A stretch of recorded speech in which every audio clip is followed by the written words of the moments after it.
Rest at Miami's Ferguson Solidarity Rally. I have a very important message for some OpKilluminati community. We call them anonymous fake members.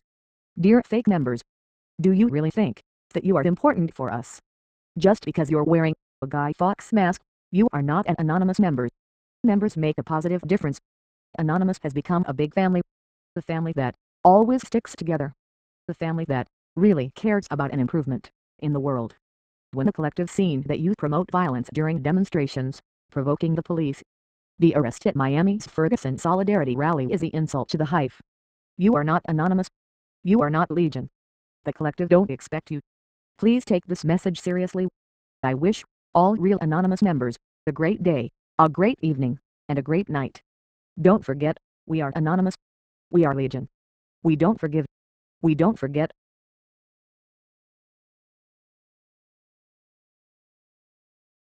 You've probably heard of Anonymous, the group on the internet that sports Guy Fawkes masks and is portrayed as a bunch of basement-dwelling social outcast hackers by the media.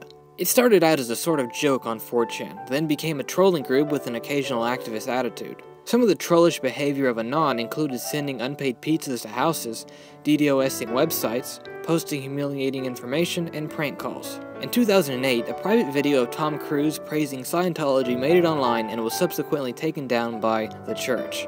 This attempt of the Church of Scientology to hide the video irritated Anon, and they began a massive trolling operation against the organization. Those that had been fighting against the Church of Scientology years before came to Anon and asked them to move away from their illegal and childish trolling and move towards legitimate protesting outside the Scientology headquarters. This idea appealed to the majority of Anon, and they moved toward a legal form of protesting.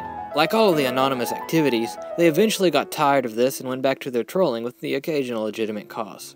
Anon got its big break around the time the governments were starting to come against WikiLeaks, which was also around the time of the Iranian uprisings. The increase in potential political causes started to move Anonymous toward more activist actions. Anyone can be a member of Anonymous. There aren't any rules or guidelines. While there are actual hackers that are members, they make up a very small portion of Anonymous. Most members are your normal, everyday people with a computer. Your grandmother, lawyer, or teacher could be a member of Anon. The Guy Fawkes mask that Anon is associated with comes from the comic book and subsequent movie adaptation, V for Vendetta, which is about an anarchist vigilante in futuristic Britain. Guy Fawkes is an actual historical figure. He attempted to blow up Parliament in 1604 in order to destabilize the British government and instate Catholic domination, which was significantly more restrictive than the government at the time. Anyway, he failed, but people still like to wear his mask. Oddly enough, the mask design is owned by Time Warner, so a percentage of the sale of each mask goes to them. Anonymous organizes its raids and communicates through 4chan and other image boards, wikis, forums, and IRC networks.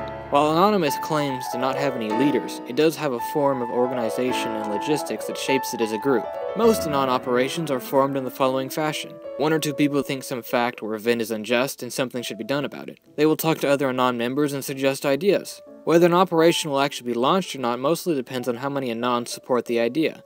No one can approve or reject an idea in Anon. If enough people like the idea, they will support it. If not, it will be ignored and dropped. There isn't a specific number of people required for an operation.